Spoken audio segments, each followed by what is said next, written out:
Assalamualaikum warahmatullahi wabarakatuh. Perkenalkan, nama saya Nur Fadilah dengan NPM 2484202004 dari program studi Pendidikan Matematika semester 4. Di sini saya akan mempresentasikan tugas dengan mata kuliah pemrograman dan dosen pengampu Bapak Hartono, SPD, MTI. Pada video kali ini, saya akan mempresentasikan project machine learning yang didapatkan dari platform Kaggle. Nah, sebelumnya kita masuk ke halaman Google dan ketik kaggle.com.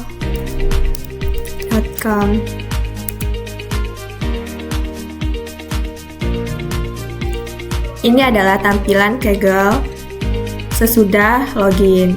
Nah, apabila kalian ingin menggunakan Kaggle, kalian harus login terlebih dahulu. Kebetulan di sini saya sudah login. Untuk mencari dataset yang diinginkan, yaitu bisa cari di kolom pencarian pada Kaggle. Nah, di sini saya akan menggunakan dataset keuangan dengan tema Indonesian Personal Finance atau klasifikasi keuangan pribadi Indonesia.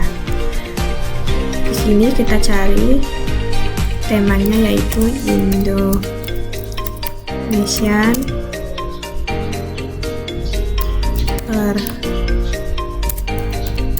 Personal Finance. Kita enter. Di sini ada banyak pilihan dan saya akan memilih yang pertama.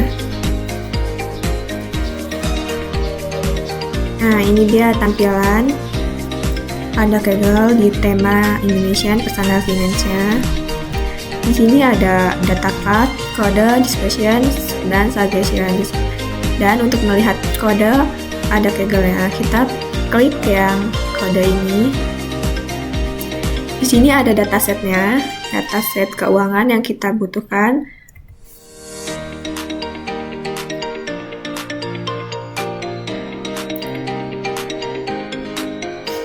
Nah, ini dia codingan yang ada pada Kaggle-nya. Codingan ini tidak langsung saya pakai, tetapi akan saya modifikasi lagi sesuai dengan kebutuhan. Di sini kodenya lengkap sampai dengan sini saja bagian Beaver Feature Engineering. Nah, codingan ini akan saya salin dan saya pindahkan ke Google Colab. Nah, kita masuk ke Google Colab. Di sini codingan dari Kaggle tadi sudah saya salin. Pertama, mengimport beberapa library yang dibutuhkan. Pandas digunakan untuk membaca dan mengolah data. Di sini ada import Matplotlib dan juga Seaborn digunakan untuk visualisasi data, sedangkan label encoder, min, max, color, dan standard color digunakan untuk processing data sebelum dianalisis lebih lanjut. Selanjutnya, saya akan membacakan dataset keuangan dalam format CSV yang dimana akan menampilkan 5 data teratas untuk melihat gambaran isi dataset. Ini kita running terlebih dahulu. Nah, ini dia adalah 5 data teratas dari dataset keuangannya. Lalu ada kolom di mana kolom berisi gaji, tabungan lama, investasi, pemasukan lainnya, sampai dengan yang terakhir yaitu ada kolom tabungan atau investasi. Selanjutnya ada explore data. Explore data ini untuk mengecek tipe-tipe datanya. Selanjutnya, ini untuk melihat tipe value, yang dimana ada tipe normal, boros, dan hemat. Di normal itu 4.584, sedangkan boros 4.457, dan juga hemat itu 4.308.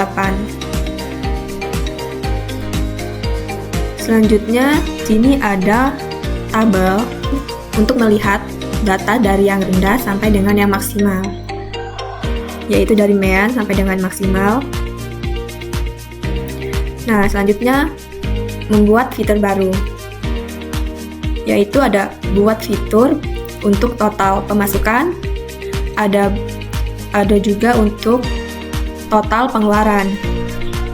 Pada fitur total pemasukan itu ada gaji, tabungan lama, investasi, dan juga pemasukan lainnya. Sedangkan untuk total pengeluaran yaitu ada bahan pokok, protein dan gizi tambahan, tempat tinggal, sampai dengan terakhir yaitu tabungan atau investasi. Nah, di sini juga buat fitur saldo bersihnya sama dengan total pemasukan dikurangin dengan total pengeluaran. Ada buat fitur persentase tabungan terhadap total pemasukan, yang dimana persentase tabungan sama dengan tabungan investasi dibagi dengan total pemasukan plus 1 dikali 100.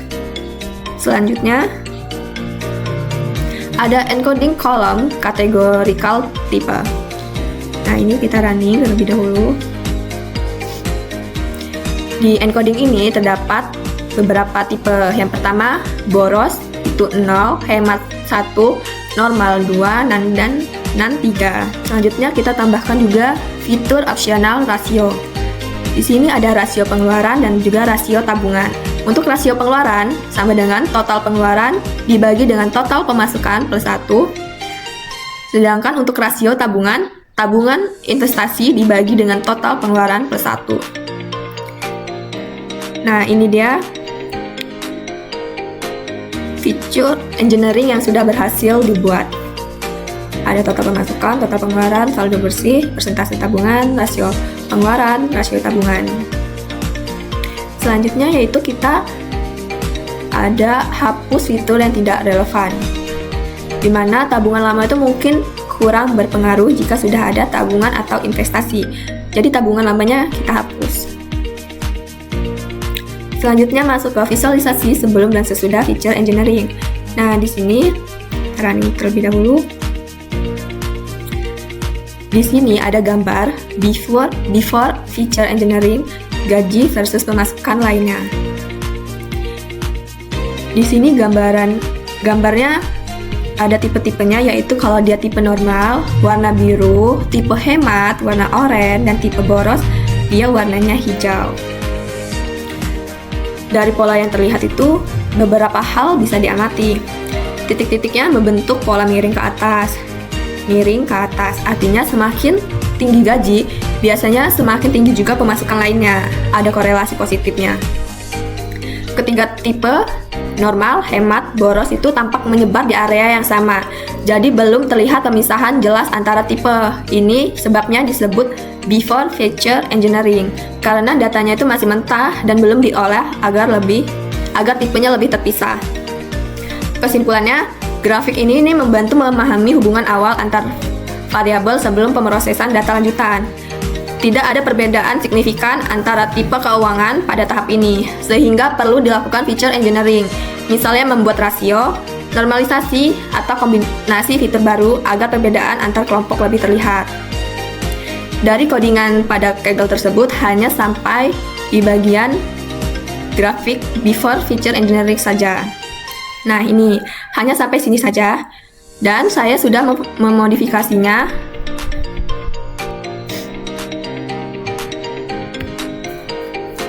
Nah, ini dia yang saya modifikasi, yaitu sesudah menggunakan fitur barunya.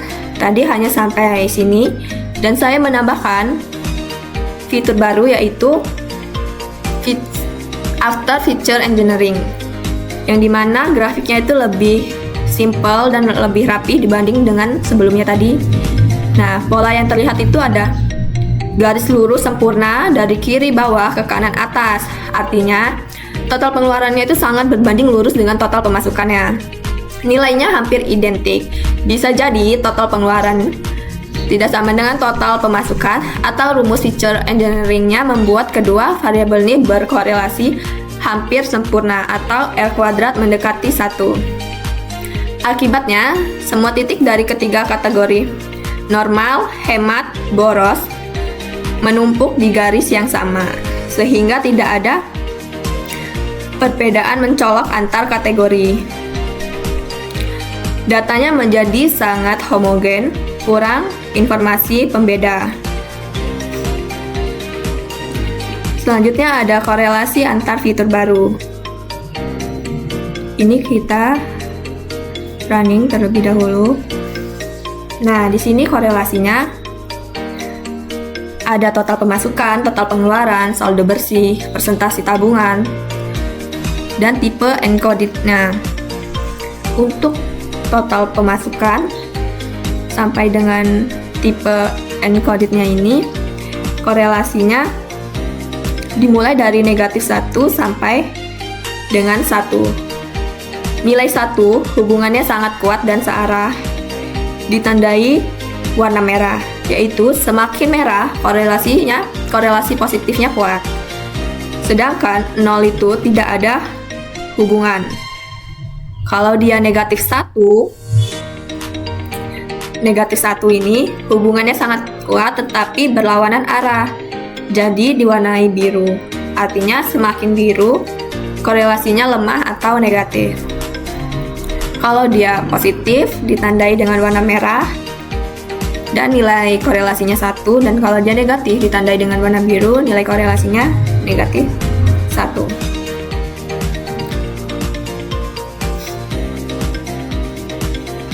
Di sini normalisasi, pilih hanya kolom numerik saja.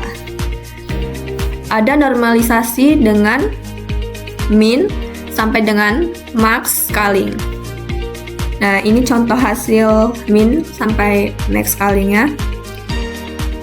Ini dia tampilannya. Seperti ini, digunakan ketika algoritmanya berbasis jarak. Misalnya K-min, KNN, atau algoritma dengan aktivasi sigmoid atau ReLU. Misalnya neural network. Nah, datanya memiliki skala berbeda-beda. Contoh, gajinya jutaan, tapi pengeluarannya cuma ratusan ribu saja. Selanjutnya ada normalisasi dengan JIT score atau standar scalar. Ini contoh hasil dari JIT score-nya tadi, yang dimana normalisasi ini penting agar semua fiturnya memiliki skala yang seimbang. Misalnya gaji dan bahan pokok tidak berbeda skala jauh. Selanjutnya, model machine learning seperti K-min, PCA atau regresi tidak bias terhadap fitur dengan nilai besar. Proses clustering dan perbandingan jarak antar datanya lebih akurat. Selanjutnya ada visualisasi distribusi sebelum dan sesudah normalisasi. Di sini pilih salah satu fitur untuk contoh, misalnya kita ambil gaji. Ini dia distribusi gaji sebelum. Contoh yang kedua yaitu standar scalar. Nah, dia seperti ini. Untuk standar scalarnya, selanjutnya kita bandingkan beberapa fitur sekaligus. Misal kita ambil 4 fitur, yaitu ada gaji, total pemasukan, total pengeluaran, dan juga rasio pengeluaran. Di sini kita running. Nah, ini dia grafik dari 4 fitur yang kita jadikan sebagai contoh tadi. Ada distribusi gaji, distribusi total pemasukan, distribusi total pengeluaran, dan juga distribusi rasio pengeluaran. Pada poin pertama, distribusi gaji, yaitu letaknya di atas kiri, di sini. Nah, garis biru itu sebelum dan garis oranye itu sesudah, hampir menumpuk di area yang sama, yang sangat sempit di dekat 0. Artinya data gaji sangat terpusat pada nilai kecil, kemungkinan karena skalanya besar atau ada outlier. Setelah feature engineering, distribusinya masih sama, jadi transformasi yang dilakukan belum banyak mengubah bentuk distribusi gaji. Ini garis dari biru dan oranye masih sangat sempit di dekat 0. Selanjutnya ada distribusi total pemasukan, letaknya di bagian atas kanan di sini. Polanya juga masih sama seperti distribusi gaji. Puncaknya sangat tajam di dekat 0. Nah, puncaknya ini masih sangat tajam di dekat 0. yang menunjukkan bahwa mayoritas data pemasukannya sangat kecil dibandingkan dengan rentang maksimumnya. Setelah feature engineering, hasilnya juga ternyata masih terpusat. Bisa jadi karena belum dilakukan normalisasi atau transformasi lognya. Poin yang ketiga yaitu ada distribusi total pengeluaran. Letaknya ada di bawah kiri di sini. Lagi-lagi distribusinya itu sangat sempit dan mengerucut di satu titik saja. Kondisi ini menunjukkan data pengeluarannya masih sangat tidak tersebar merata, sama seperti dengan pemasukan tadi. Kesimpulannya itu, belum ada perbedaan signifikan setelah feature engineering pada total pengeluaran. Nah, poin keempat yaitu distribusi rasio atau pengeluaran. Distribusi rasio pengeluaran, letaknya ada di bawah kanan di sini. Grafik ini tentunya berbeda dari gaji, distribusi total pemasukan dan juga total pengeluaran. Di sini bisa kita lihat grafiknya, warna oranye dan warna birunya lebih tinggi daripada warna oranye-nya. Nah, ini yang paling menarik. Sebelum ditandai dengan warna biru, nilai rasionya pengeluaran sangat tinggi, mendekati 1, yang mana artinya sebagian besar pengeluaran hampir sama dengan total pemasukannya. Sedangkan sesudah ditandai dengan warna oranye, yang dimana distribusinya itu jadi lebih lebar dan berpindah ke tengah, sekitar 0,4 sampai dengan 0,6. Ini menunjukkan bahwa feature engineering berhasil menyeimbangkan perbandingan antara pengeluaran dan juga pemasukan. Kesimpulannya, rasio pengeluaran adalah fitur yang paling berubah signifikan setelah feature engineering. Sekarang datanya lebih terdistribusi normal dan bervariasi. Di sini saya akan membacakan deskripsinya. Tadi saya menggunakan tema klasifikasi Indonesian Personal Finance atau keuangan pribadi Indonesia. Di sini kesimpulan dataset keuangan pribadi. Berdasarkan hasil pengolahan dan analisis dataset keuangan yang mencakup berbagai komponen, pemasukan dan pengeluaran, diperoleh beberapa poin penting sebagai berikut. Struktur keuangan terbentuk jelas. Dataset ini berhasil menggambarkan hubungan antara sumber pemasukan, yaitu gaji, tabungan lama, investasi, pemasukan lainnya, dan berbagai jenis pengeluaran, ada bahan pokok, tempat tinggal, sandang, konsumsi praktis, asuransi, dan juga lainnya. Hal ini memungkinkan analisis keseimbangan keuangan pribadi secara menyeluruh. Feature engineering memberikan wawasan tambahan dengan menambahkan fitur baru seperti total pemasukan, total pengeluaran, saldo bersih. Persentase tabungan, dataset menjadi lebih informatif dan mampu menggambarkan kondisi finansial dengan lebih akurat. Misalnya, saldo bersih menunjukkan kemampuan seseorang untuk menyisihkan uang setelah seluruh kebutuhannya terpenuhi. Normalisasi meningkatkan konsistensi data setelah dilakukan normalisasi menggunakan min-max scaling. Seluruh fitur kini berada dalam skala 0 sampai dengan 1. Hal ini menghilangkan perbedaan skala antar fitur sehingga data menjadi seimbang dan siap digunakan untuk model machine learning. Korelasi antar fitur menunjukkan pola keuangan yang logis. Dari hasil visualisasi korelasi atau heat map, terlihat bahwa gaji memiliki korelasi positif kuat terhadap total pemasukan. Sedangkan bahan pokok, tempat tinggal, dan barang jasa sekunder memiliki korelasi tinggi terhadap total pengeluaran. Saldo bersih berkorelasi negatif dengan pengeluaran tinggi, menunjukkan bahwa semakin besar pengeluaran, semakin juga kecil saldo yang tersisa. Kesiapan untuk model machine learning setelah tahap feature engineering dan normalisasi, dataset ini telah siap digunakan untuk model machine learning, baik untuk prediksi saldo, klasifikasi pola keuangan, atau clustering gaya hidup finansial. Kesimpulan akhirnya, secara keseluruhan, dataset keuangan ini sudah mengalami peningkatan signifikan dari sisi kualitas dan informasi setelah dilakukan feature engineering dan normalisasi. Langkah-langkah berhasil membuat datanya menjadi lebih bersih, seimbang, dan juga representatif untuk digunakan dalam analisis atau pelatihan model machine learning. Nah, di sini kode yang sudah saya modifikasi, kita running semuanya.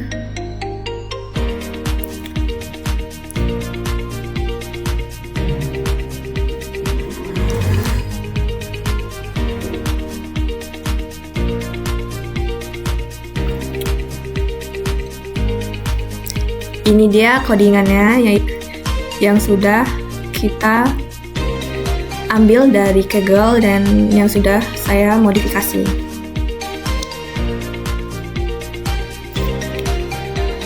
Tidak ada yang error, semuanya sudah aman. Seperti ini. Dan ini yang sudah saya modifikasi.